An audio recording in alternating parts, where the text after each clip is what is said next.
The apartment was quiet as Alex settled into their new home. The mirror, an unexpected inheritance from the previous tenant, seemed ordinary enough. Yet, a chill ran down Alex's spine every time they glanced at it. Must be the fatigue, they muttered, dismissing the unease. Alex shuffled past the mirror, eyes heavy with sleep. They paused, swearing they saw a delay in their reflection. Just tired. They assured themselves, but the reflection's independent blink sent a shiver through them. The mirror seemed to hold a secret, one that was becoming harder to ignore. Over the next few nights, the reflection's behavior grew more peculiar. It smiled when Alex didn't, its eyes following Alex even when turned away. Alex began to feel watched, a constant prickle at the back of their neck. What is happening? They wondered aloud, the mirror offering no answers. The tapping woke Alex in the dead of night. Drawn irresistibly to the mirror, they found themselves standing before it, without memory of leaving bed. As Alex reached to touch the glass, their reflection grabbed their wrist, the sensation cold and real. This can't be real. They whispered, heart pounding. Alex pulled back in horror, but the reflection's grip was unyielding. Panic surged as the mirrored world pulled them closer, the real world slipping away. Help! They cried, but the only response was their own voice, echoing mockingly from the glass. The reflection, now free, smirked and turned away, leaving Alex trapped in a silent scream.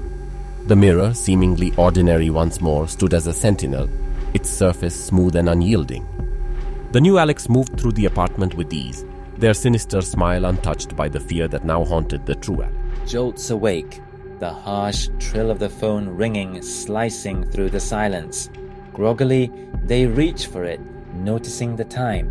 3:33 a.m. The call is coming from their own number.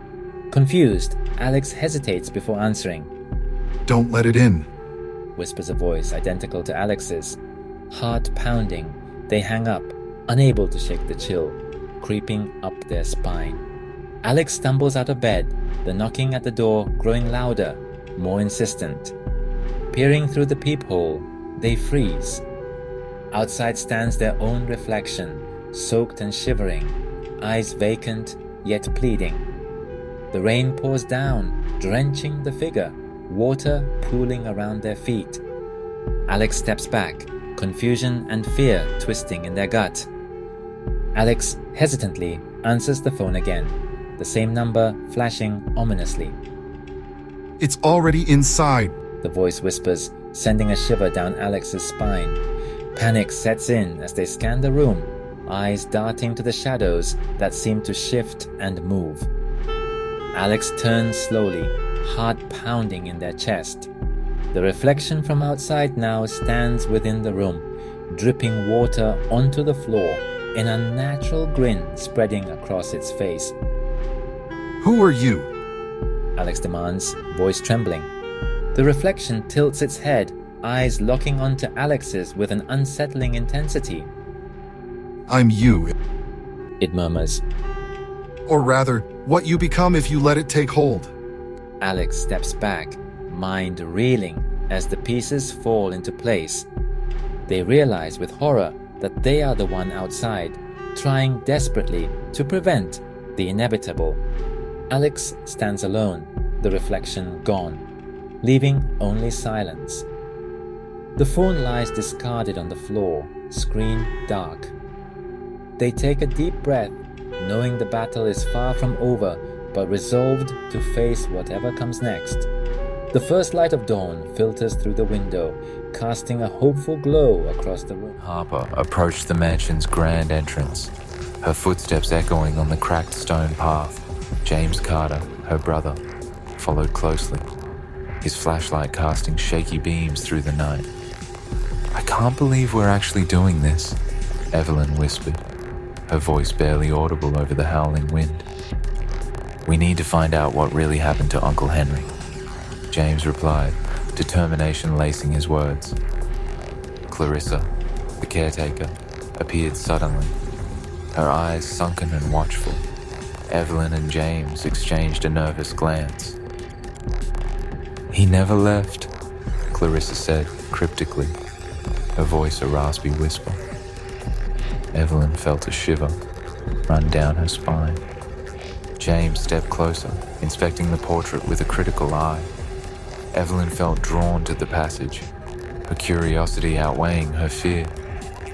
There's something off about this painting, James noted, his brow furrowed in concentration. Let's see where this leads, Evelyn suggested, gesturing towards the passage. Evelyn paused, her heart pounding as the shadows seemed to shift around them. James noticed a peculiar artifact on a pedestal, its surface etched with unrecognizable symbols. Do you feel that? Evelyn asked, her voice trembling slightly. It's like the air itself is alive, James replied, his eyes fixed on the artifact. Uncle Henry's ghostly visage flickered, his eyes filled with sorrow and warning. Evelyn and James recoiled in shock. You must leave this place, Uncle Henry urged, his voice a desperate plea. Evelyn felt tears sting her eyes, a mix of fear and sadness. James grabbed Evelyn's hand, pulling her towards the exit. The world around them blurred in a whirlwind of darkness and fear. We have to get out now, James shouted over the cacophony. Evelyn nodded, her resolve strengthened by the urgency of their escape. Evelyn looked back, her mind reeling from the night's events. James stood beside her, equally bewildered. Was it all real? Evelyn wondered aloud, her voice a mix of awe and uncertainty. I don't know, James replied, his gaze fixed on the spot where the mansion once stood.